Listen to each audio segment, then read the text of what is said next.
मैं Rajmuni, associate professor, Hindi विभाग, महात्मा गांधी काशी विद्यापीठ, वाराणसी। आज हम बात करते हैं शोध पद्धतियों पर। इसके अंतर्गत हम बात करेंगे शोध पत्र के प्रकार, यानी शोध पत्र जब हम लिखते हैं तो वह कितने प्रकार के हो सकते हैं। इसके अंतर्गत विचार बिंदु हैं लोक साहित्य संबंधी शोध, अंतर विषयी शोध, तुलनात्मक शोध, पाठ शोध, प्रयोगात्मक शोध, सर्वेक्षण संबंधी शोध, व्याख्यात्मक शोध। शोध पत्र लिखते समय इसके प्रकारों पर अगर बात की जाए तो शोध पत्र के विषय, उसका उद्देश्य, उसके चिंतन, रुचि एवं आवश्यकता के अनुसार उसके अनेक रूप सामने आते हैं। लोक साहित्य पर आधारित शोध पत्र। जब हम लोक साहित्य की बात करते हैं तो लोक साहित्य पर शोध पत्र लिखने से पहले लोक के विषय में जानना अति आवश्यक है। लोक वह है जिसमें रहने वाले लोग अपने समस्त जीवन को अपनी स्वाभाविक परिस्थितियों, परंपरागत विश्वास, रीति रिवाज, रहन सहन, तीज त्योहार, मेले उत्सव इत्यादि के अनुरूप जीते हैं। उनकी अपनी भाषा होती है, अपनी संस्कृति, अपने गीत संगीत होते हैं जिन्हें वे पीढ़ी दर पीढ़ी बरकरार रखते हैं। लोक साहित्य के संबंध में शोध पत्रों को निम्नांकित बिंदुओं के आधार पर हम विभाजित कर सकते हैं। नंबर 1, लोक साहित्य को ध्यान में रखते हुए इसके इतिहास पर भी शोध पत्र लिखे जा सकते हैं। जैसे अलीगढ़ जनपद के स्वांग एवं रागिनी का ऐतिहासिक महत्व। नंबर 2, मथुरा जनपद के लोकगीतों का नाट्य रूपांतरण। नंबर 3, दलित गायकों के लोकगीतों का समीक्षात्मक अध्ययन। इस विषय पर किसी तहसील एवं जनपद को लेकर शोध पत्र लिखे जा सकते हैं। नंबर 4, अंतर विषयी शोध पत्र लिखने से भी लोक साहित्य के विविध पक्षों को उद्घाटित किया जा सकता है। जैसे दलित नाटकों, आदिवासी नाटकों, स्त्री प्रधान नाटकों, स्वांगों, गीतों एवं कलाओं का मनोवैज्ञानिक, राजनीतिक, आर्थिक एवं समाजशास्त्रीय अध्ययन जैसे विषय पर भी महत्वपूर्ण शोध पत्र लिखने की संभावनाएं हैं। नंबर 6, लोक साहित्य की कुछ ऐसी महत्वपूर्ण विधाएं हैं जिन पर शोध पत्र के माध्यम से सामाजिक सत्य को उद्घाटित किया जा सकता है। जैसे क्षेत्रवाद, जातिवाद, भाषावाद, वात्सल्य, अंतर्जातीय प्रेम प्रसंग, प्रकृति संबंधी व्यंग्य एवं दलित वीरों से संबंधित गीत आदि में से किसी एक पर तैयार शोध पत्र लोक साहित्य का महत्वपूर्ण अंग हो सकता है। बैजनाथ सिंघल ने साहित्य और परिनिष्ठित साहित्य के अंतर को स्पष्ट करते हुए उन्होंने एक बात कही है कि लोक साहित्य सामूहिक अवचेतन से उद्भूत होता है जिसमें अहम चैतन्य का स्थान नहीं होता है। अहम चैतन्य जन साहित्य को परिनिष्ठित साहित्य कहा जाता है। यह सर्वमान्य है कि कवि में अहम चैतन्य अपनी परिपूर्णता में रहता है, अतः उसके समग्र अहम चैतन्य से उद्भूत साहित्य परिनिष्ठित साहित्य कहलाएगा, क्योंकि लोक साहित्य में अहम चैतन्य नहीं होता है। अहम चैतन्य से उत्पन्न होने के कारण ही परिनिष्ठित साहित्य के कृतिकार के साथ कर्ता का नाम और व्यक्तित्व जुड़े रहते हैं। इसके विपरीत सामूहिक अवचेतन से उत्पन्न लोक साहित्य के साथ किसी व्यक्ति विशेष का नाम और व्यक्तित्व जुड़े नहीं रहते। इस प्रकार हम कह सकते हैं कि जितनी मात्रा में अहम चैतन्य कम हो जाता है उतनी ही मात्रा में लोकमानस उभरने लगता है। चैतन्य मानस उतना सहज नहीं होता जितना कि लोकमानस। इसलिए लोक साहित्य परिनिष्ठित साहित्य की तुलना में अधिक सहज, स्वच्छंद, अभिव्यक्त होता है। परिनिष्ठित साहित्य उस पूर्ण अहम चैतन्य मन की अभिव्यक्त होता है जो कुलीन और विशिष्ट बन जाने के कारण प्रांजल शैली और परिनिष्ठित भाषा का प्रयोग करता है। इसके बाद अंतर विषयी शोध पत्र के विभिन्न स्वरूप। किसी एक विषय के साथ दूसरे विषयों को जोड़कर शोध पत्र जब लिखे जाते हैं तो वे अंतर विषयी शोध पत्र कहलाते हैं। या यूँ कहें कि इस प्रकार का जो शोध होता है वो अंतर विषयी शोध होता है। इसमें किसी एक भाषा के साहित्य या साहित्यकार को दूसरी भाषा के साहित्यकार या साहित्य से जोड़कर शोध पत्र लिखे जा सकते हैं। इस प्रकार के शोध पत्रों से समाज के समस्त स्वरूपों जैसे आर्थिक, सामाजिक, राजनीतिक, धार्मिक, जातिगत, भाषागत आदि को समग्र रूप से समझने में मदद मिलती है।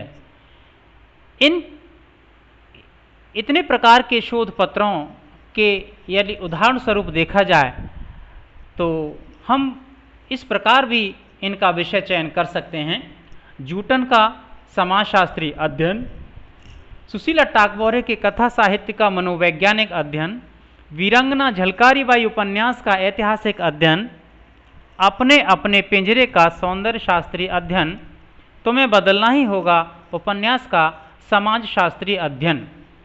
इससे स्पष्ट है कि लोक साहित्य और परिनिष्ठित साहित्य में अंतर होते हुए भी कहीं न कहीं एक दूसरे से जुड़े हुए हैं। मलारमे ने यह सिद्ध कर दिया है कि वो कहते हैं कि पूर्ण अहम चैतन्य की स्थिति में भी लोकमानस सामूहिक अवचेतन की पृष्ठभूमि के साथ विद्यमान रहता है और इसका पूर्ण अहम चैतन्य से संपर्क रहता है। इस लोक तत्व की पहचान परिनिष्ठित साहित्य में प्राप्त उस मिथकी तत्व में होती है जिसमें भाषा का रूप अर्ध विस्मृत, हाफ फॉरगॉटेन तथा अर्ध जीवंत दिखाई पड़ता है। वास्तव में मनुष्य में आदिम भाषा के अवशेष रहने और उसके परिनिष्ठित अभिव्यक्ति में दिखाई पड़ने से ही मिथ का अस्तित्व खोजा गया है। इस प्रकार परिनिष्ठित साहित्य में भी लोक तत्व किसी न किसी रूप में विद्यमान रहता है। इसका अर्थ यह हुआ कि लोक तत्व वह संजीवनी है जो परिनिष्ठित साहित्य को भी जीवन शक्ति प्रदान करती है।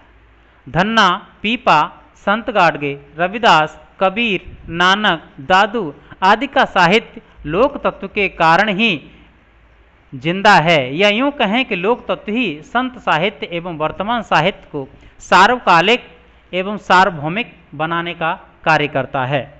हर क्षेत्र का लोक साहित्य अपनी परंपरा और रीति रिवाजों के साथ अलग अलग होता है। लोक भाषा पर आधारित शोध पत्र। लोक भाषा पर आधारित शोध पत्रों को समझने के लिए सबसे पहले जानना आवश्यक होता है कि भाषा कोई भी हो, बोली कोई भी हो, वह कभी मरती नहीं है।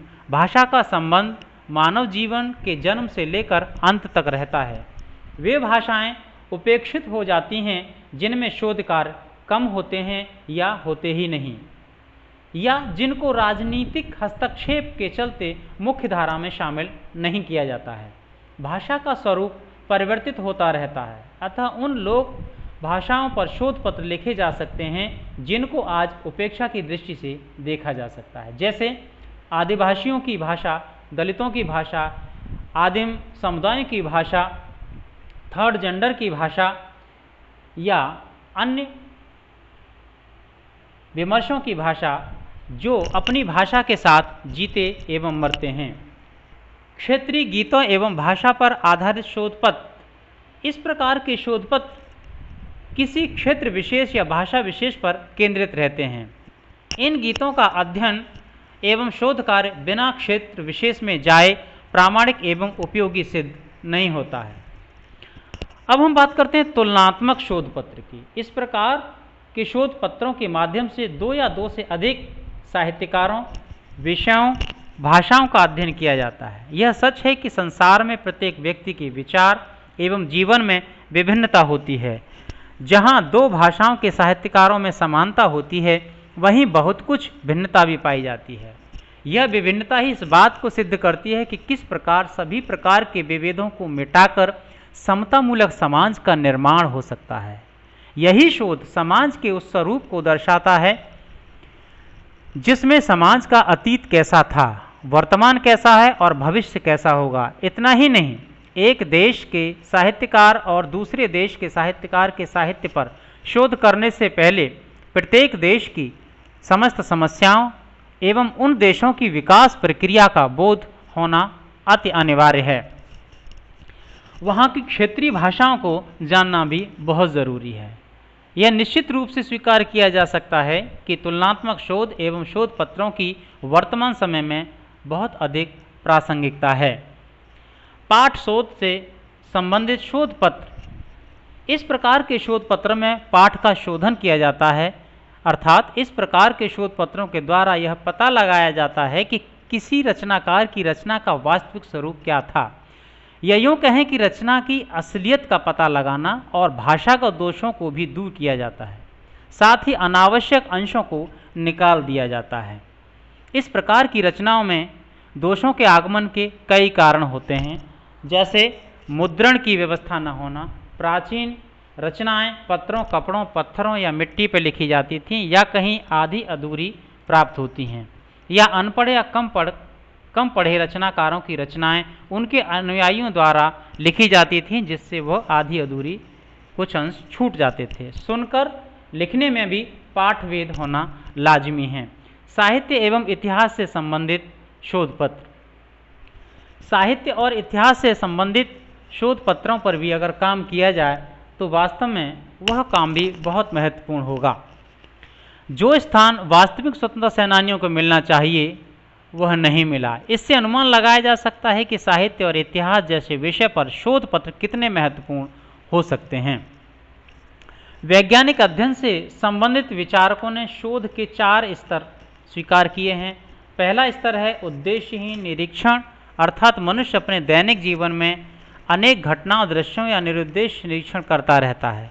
जगत का निरीक्षण करते करते अचानक उसके मन में कोई सत्य कौंध जाता है, जैसे न्यूटन को पृथ्वी का गुरुत्वाकर्षण का ज्ञान हुआ। दूसरा स्तर व्यवस्थित अनुसंधान का है। मनुष्य की बुद्धि जैसे जैसे विकसित होती जाती है, उसका ज्ञान और शोध का क्षेत्र भी उसी तरह से विकसित होता है। तीसरे स्तर से अध्येता विषय को निश्चित कर देता है कि उस पर अध्ययन के लिए किसी विशिष्ट परिकल्पना का निर्वाचन नहीं कर।